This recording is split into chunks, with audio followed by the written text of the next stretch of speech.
Okay, here's a story about 1944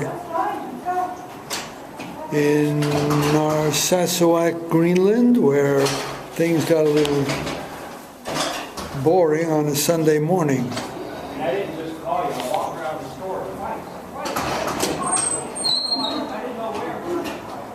The occasional pause is due to people passing by, and I don't want them to think I'm talking to myself. So, even though nowadays people are talking, and you find out they're talking on a telephone without the phone being in their hand. So, this was a Sunday morning, nothing to do. A bunch of us from the same barracks in Greenland on a typical cold day. I don't remember the month, but it was cold. None of us had been on the Greenland Icecap. You heard of that place. That's where they have crevices, where they have depths of thousands of feet somewhere. You don't know where until you fall in. And with that thought in mind, actually I didn't think about it at all. I thought about what to do for the next couple of hours before lunch. So I said to the boys, let's go on the Icecap. So they looked at me kind of funny. And I said, let's take a walk. They all agreed. We had no equipment at all, no special shoes, no rope. We didn't even have a string. We didn't even think about it. We just thought we were going to walk on the Icecap. So, with our regular GI shoes and our ODs, if you're in the Army, you know what they are. You might know anyway. Nothing special, but we were dressed for the weather. We had our parkas. I didn't have a fur-lined one, but I wasn't a friend of the first sergeant. The supply sergeant. Anyway, we started walking towards the Icecap. We were within sight of it at all times. And it was beautiful, really beautiful.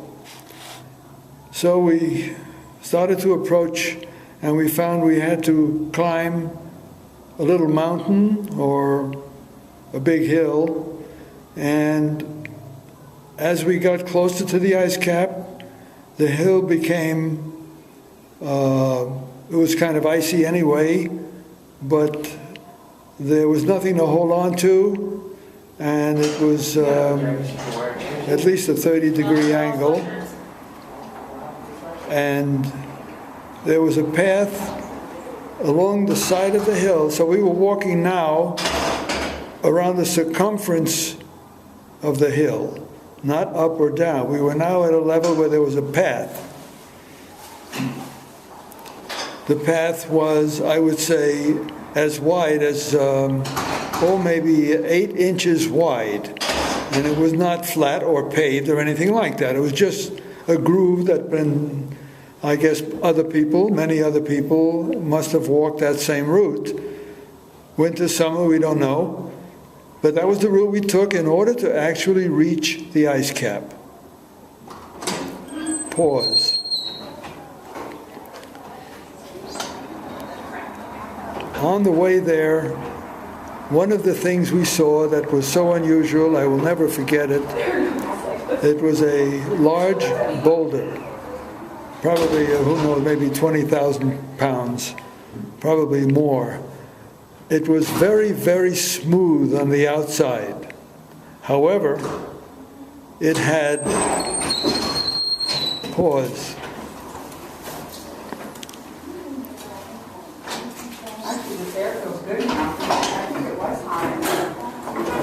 It had cracks that were absolutely straight. I don't care what the grain was with that stone. The cracks were absolutely straight as an arrow, going two ways, horizontal and vertical. In effect, it consisted of cubes, absolute, perfect cubes of stone, together without any glue. The entire thing had to have been crushed some who knows how many years ago but now it was totally exposed. It looked like if 10 people got behind it, we could actually push it down so that it would roll.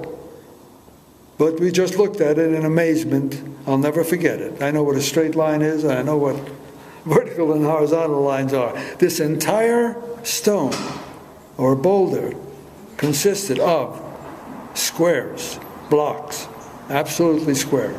Okay. We got to the ice cap.